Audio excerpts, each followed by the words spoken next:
fiturnya apa dari aplikasi ini kan seperti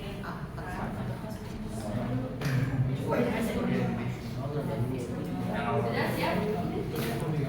Oke, kita mulai presentasinya dimulai dari kelompok 3. Waktu dan tempat saya persilakan 15 menit dari sekarang.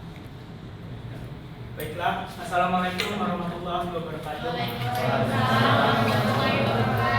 Perkenalkan, kami dari kelompok 3 sebagai developer dari kelompok 6 kliennya dengan judul project Makadio. Nama kelompoknya beserta yang pertama itu Zikri bagian di coding modul, growth admin, coding modul login, card, menu, profil, dan pesanan user. Ricky membuat UI atau desain, review, dokumen, dan selanjutnya. Yang terakhir, Farhan Arya Ditama sebagai dokumen backlog, review, slide presentasi, dan bagian testing. Untuk latar belakang dan tujuan dari proyek, yang pertama itu masalah yang dihadapi klien. Pengguna sering mengalami kesulitan dalam menemukan makanan favorit di sekitar lokasi mereka karena kurangnya informasi yang lengkap dan terpusat. Selain itu, antrian yang panjang di restoran membuat pengguna harus menunggu lama hanya untuk memesan makanan. Pengguna juga merasa kesulitan dalam membandingkan harga makanan dari berbagai tempat sehingga sulit mendapatkan pilihan yang sesuai dengan kebutuhan dan anggaran. Untuk solusinya yang ditawarkan yaitu aplikasi Makadio hadir sebagai solusi untuk mempermudah pengguna dalam memesan makanan secara online. Melalui smartphone, pengguna dapat dengan mudah mencari berbagai pilihan makanan, membandingkan harga, melakukan pemesanan, serta melakukan pembayaran langsung di dalam aplikasi itu. Selain itu, pengguna juga dapat memilih layanan pengantaran ke rumah atau ke kos. Dengan adanya Makadio, proses pemesanan makanan menjadi lebih cepat, praktis, dan efisien tanpa perlu datang langsung ke restoran atau mengantri.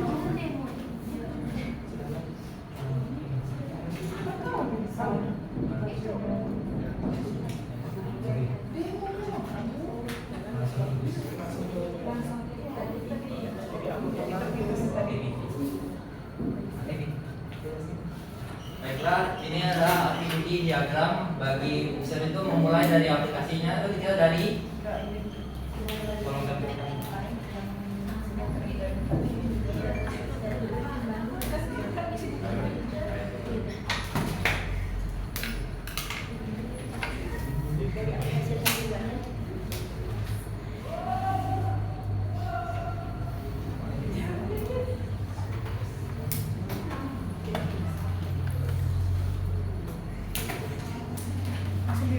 Baiklah, apa?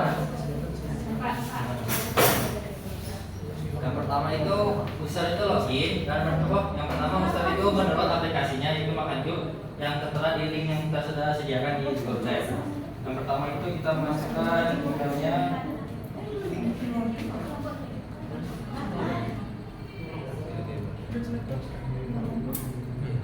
Kemudian suaranya ya.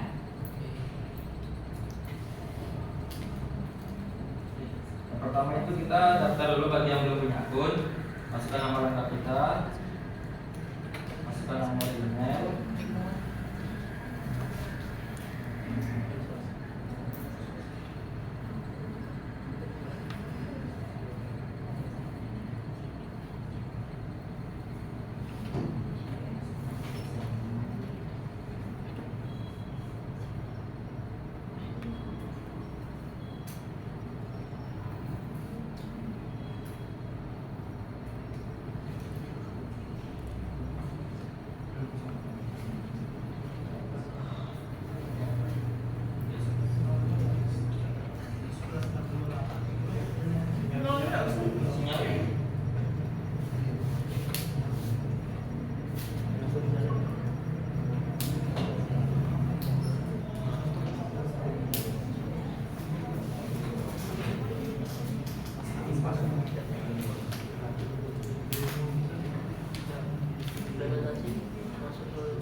Nah,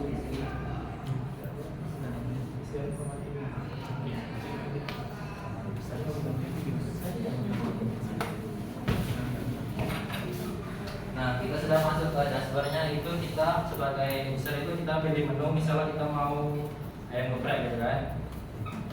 Dan kita pilih variannya ada dada, paha, sayap. Kita pilih dada. Yang ini untuk kita bisa menambahkan kita mau berapa kali memesan. Ada 2 porsi, ada 3 porsi dan seterusnya. Yang ini kita bisa mengkeranjangkan dulu bagi tidak punya uangnya. Habis itu kalau kita sudah punya uang, kita bisa masuk ke beli sekarang. Dan metode pembayarannya kami menggunakan 2, yaitu virtual akun dan COD. Untuk ongkos kirim di COD itu kami menarik hanya 10% atau sesuai ketentuan dari kliennya. Itu kita buat ke sana. Tapi kita harus tambahkan alamat dulu. Kalau belum alamat, kita ke bagian user, kita tambah alamat. Ini bisa dipakai ini ya, Kak?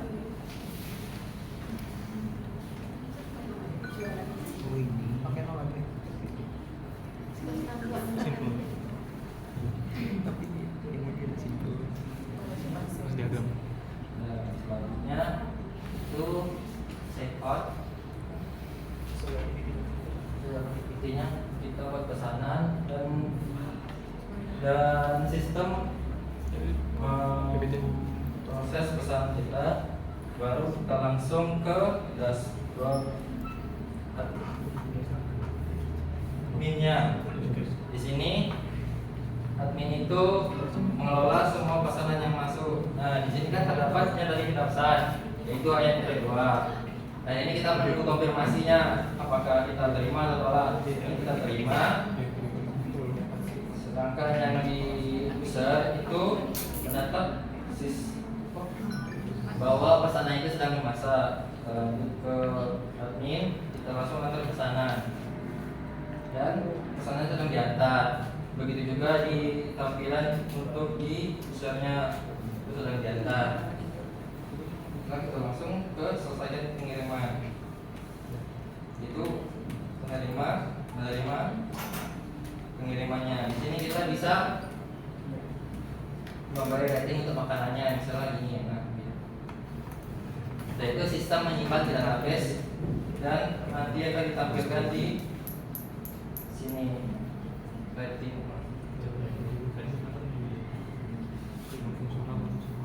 Ini ratingnya dari 5. Bintang 5. Bintang 5. Ya, mungkin hanya seperti itu. Mungkin lebih lengkapnya nanti ya dia saja di videonya. Dan kita lanjut di bagian untuk codingan.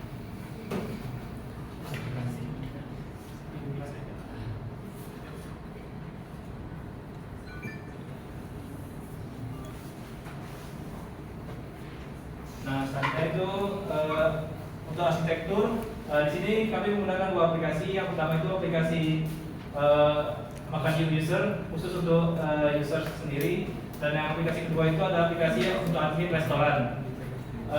Untuk server database-nya itu kami menggunakan Firebase. Untuk logikanya itu untuk logika keamanannya itu dihandle oleh Firebase. Yang pertama itu ada Firestore, terus ada Firebase Authentication dan Cloud Firestore. Nah, untuk bahasa pemrogramannya di sini kami menggunakan Java dengan tidak menggunakan framework, jadi Java natif. Untuk aplikasinya tuh Android Studio, database-nya tadi Google Firebase. Untuk library-nya itu pakai Glide, Circle Image, sama Material.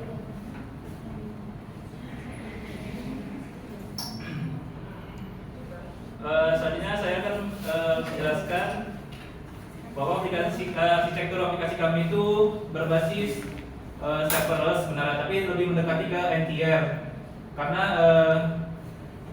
aplikasi kami untuk bagian database itu di handle sama Firebase. Jadi cuma aplikasi sama Firebase itu. Nah, terus di aplikasinya itu untuk logika untuk struktur foldernya. Oke, stop Di sini. sampai situ. Tepuk tangan dulu untuk kelompok. Oke, kelompok 3 ini ngebahas tentang aplikasi makan dulu. Usernya mana? Siapa yang punya aplikasinya di sana? Nomor 1? Nomor 2? 3. Siapa perwakilannya? Siapa namanya? Yusril. Siapa namanya? Yusril. Oke, Yusril. Saya mau tanya dulu, kamu sudah melakukan UAT terhadap aplikasi ini? Sudah, hasilnya apa? Bagus. Oke, sudah ada nggak dari apa yang kamu minta itu tidak dikerjakan oleh kelompok developer? Tidak. Udah sesuai, misalnya udah atau demo kemarin tuh udah lengkap tuh. Oke, saya balik ke ini ya, ke kelompok developer. Ini sangat impresif banget karena aplikasinya ada di mobile. Hasilnya lumayan bagus.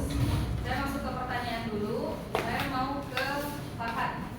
Farhan di sini job desk-nya itu sebagai pembuat dokumen backlog, review beserta testing dari aplikasi.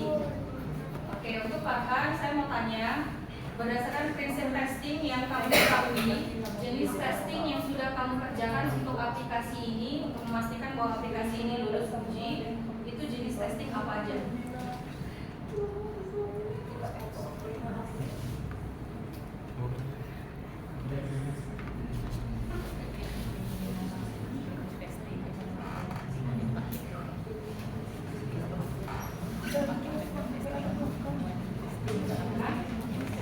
Kami cuma tes baik kemarin.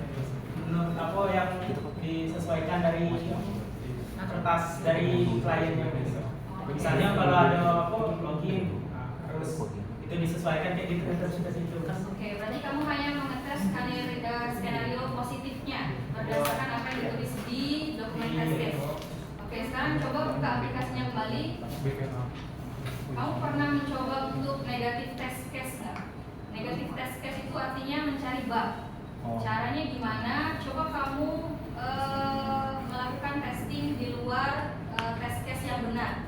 Contoh memasukkan username ataupun alamat email yang tidak aktif, apakah aplikasinya terima atau tidak?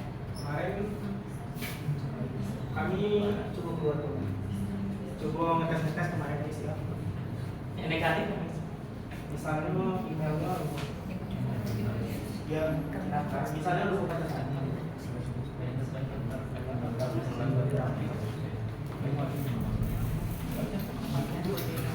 kata sandinya nih kemarin kami lupa, terus kami klik lupa password, kirim link testnya, terus di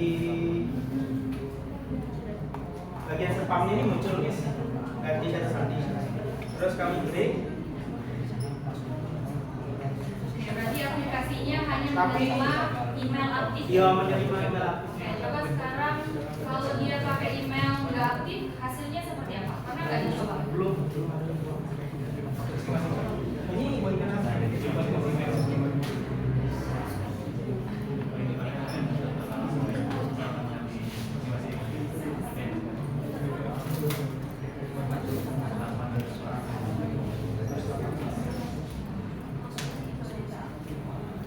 Bisa karena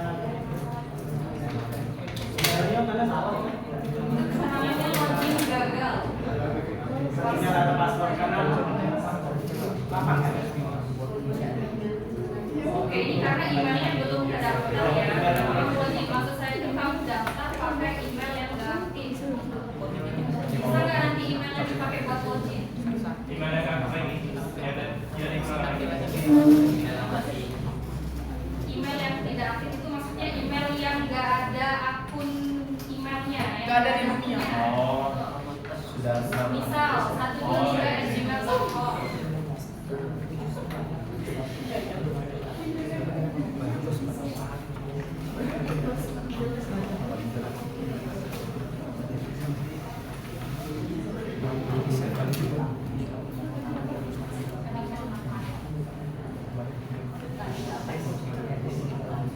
Bisa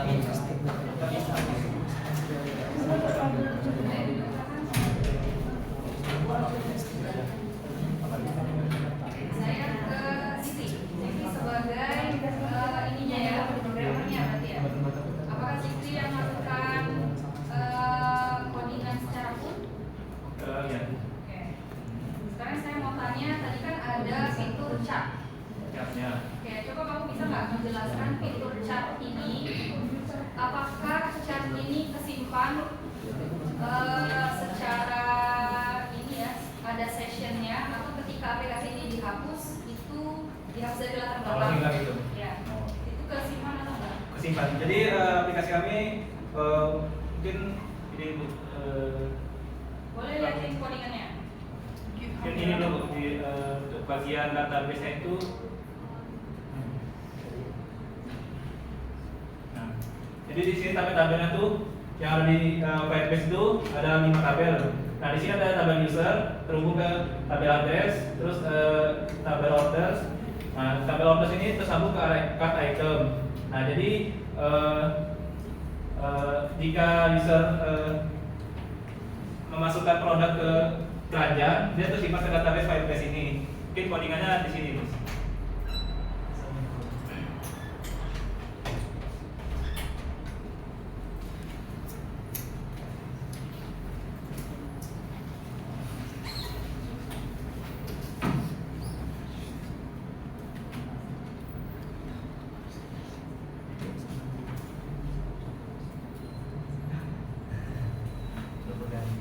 Ini, Miss. Di sini DB collection ini perintah untuk memanggil tabel yang ada di Firebase.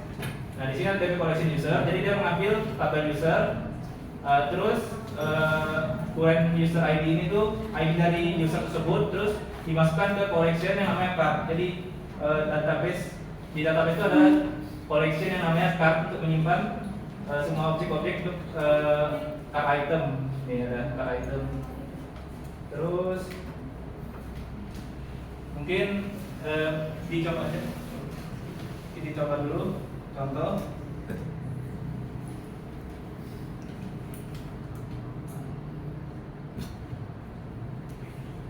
Nah, di sini misal ini kan masih kosong nih. Nah, masih kosong. Nah, misal saya mau menambahkan sebelah ini ke keranjang Saya minta tambahinnya 100. Oh. Ya, satu nih. Satu juga bisa. Kalau kita itu nggak bisa diedit ya, Oh, iya. makanya bisa. Tidak pakai. Cuma dua-dua. Atau mau nambahin guys? Nah, nah, ini kan ada dua-dua. Misal ini kan simpan nih sekarang nih. Misal saya mungkin keluar aplikasi, terus mungkin kita hapus, mungkin hapus change.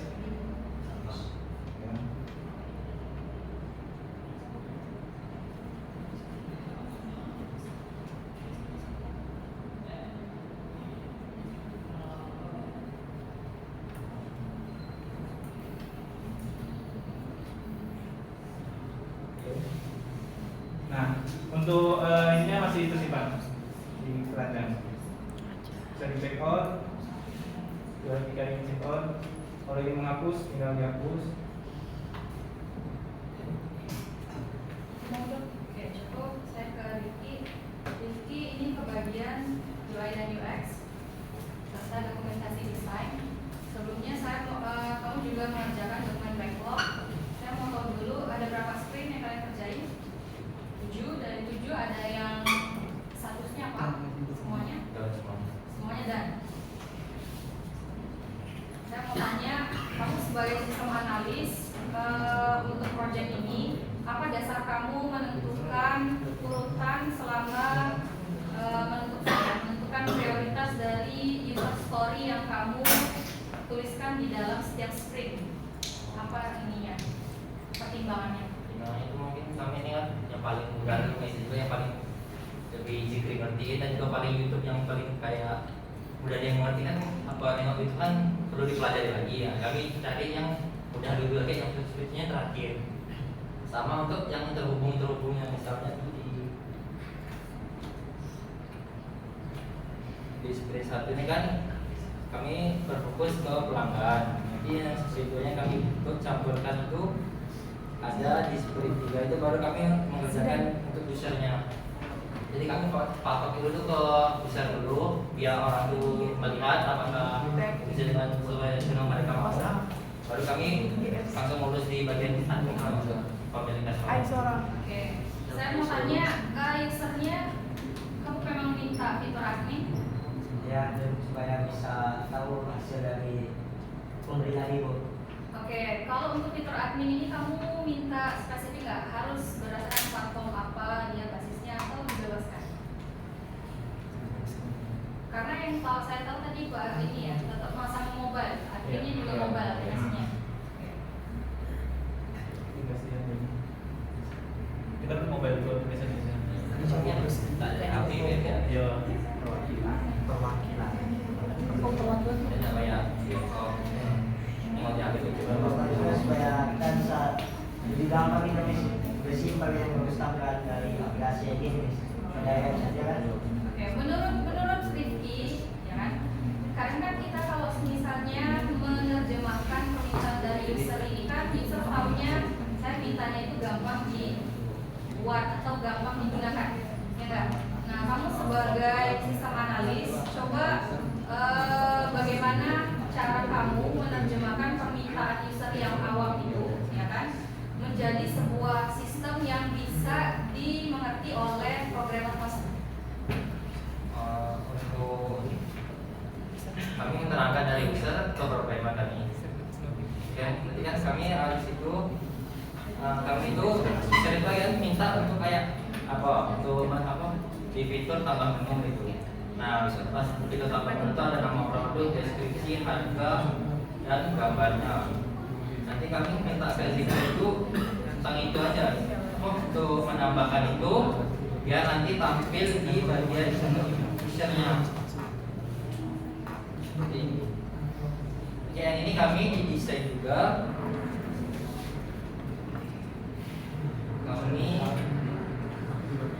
Kami juga membantu untuk kayak patokan aja. Ini patokan kami buat. Jadi Zikri tinggal mengedit sedikit biar masuk ke programnya. Ya.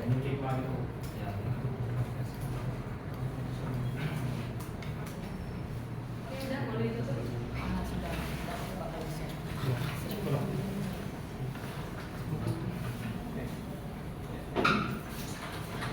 Baiklah, sekian presentasi dari kelompok 3. Lebih dan kurang kami mohon maaf. Kami akhiri dengan wassalamualaikum warahmatullahi wabarakatuh. Waalaikumsalam.